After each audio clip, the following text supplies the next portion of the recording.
né, muito especificamente, eu só peguei o exemplo lá do movimento Todos pela Educação, que o próprio nome dele era movimento, né, para vocês verem que nós estamos no terreno de luta de classes mesmo.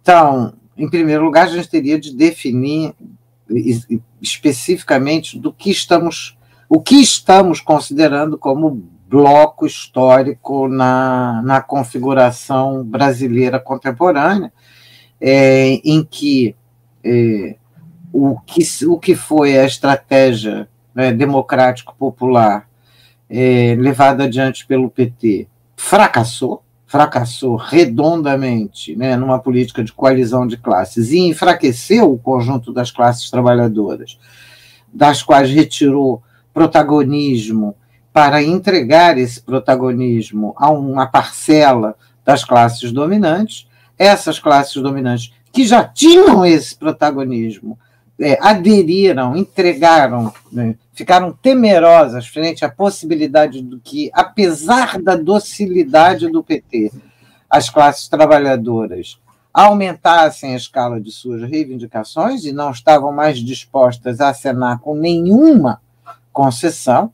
Então, nós temos a derrota do PT, né, um golpe, porque o impeachment foi um golpe em 16, e a entrega ou a assunção da direção política das classes dominantes brasileiras pela extrema-direita, militar, neonazista e proto-fascista, que resulta na eleição do genocida Bolsonaro. Então, exatamente o que configura esse bloco no poder é uma discussão muito longa que eu não ouso abrir aqui, mas que a gente tem de levar em conta também a configuração internacional, na qual, naquele momento, da ascensão do Bolsonaro, reinava uma expansão internacional proto-fascista liderada pelo governo Trump.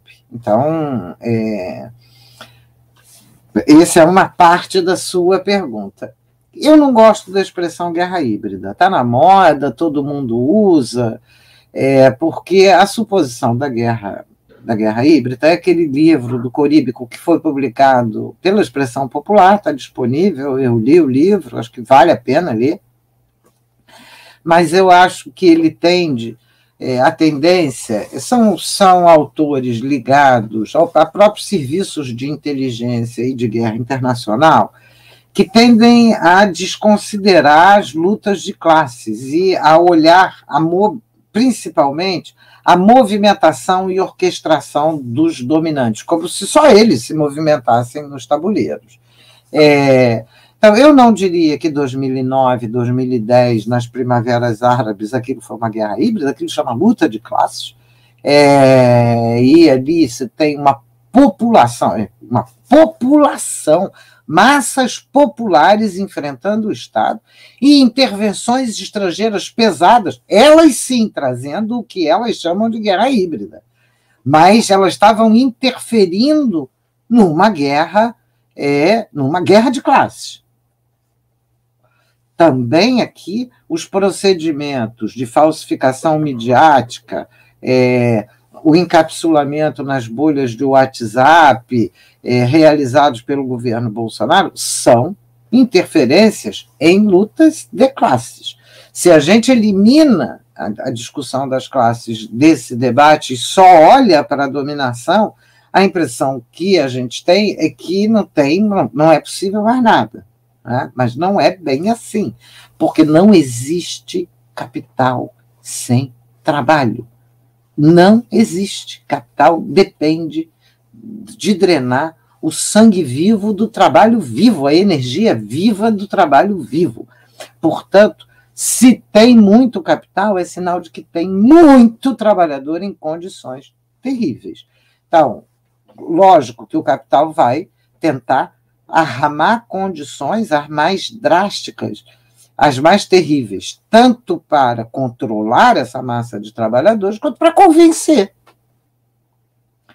Ele vai usar as duas armas. Né? Mas o que interessa para a gente analisar é o terreno da contradição. é o terreno onde opera a luta, que é o terreno onde a gente precisa agir. A gente não vai virar guerra híbrida, a gente vai ser sempre massas populares. Então, a gente não vai resolver o capitalismo fazendo guerra híbrida. A gente vai resolver o capitalismo enfrentando o capital, enfrentando o Estado capitalista. Eu não sei se eu te explico por que eu não gosto muito da discussão de guerra híbrida, embora eu estude e saiba o que é. Não acho que a gente deva desconsiderar, mas a gente tem de colocar o foco nas lutas de classes.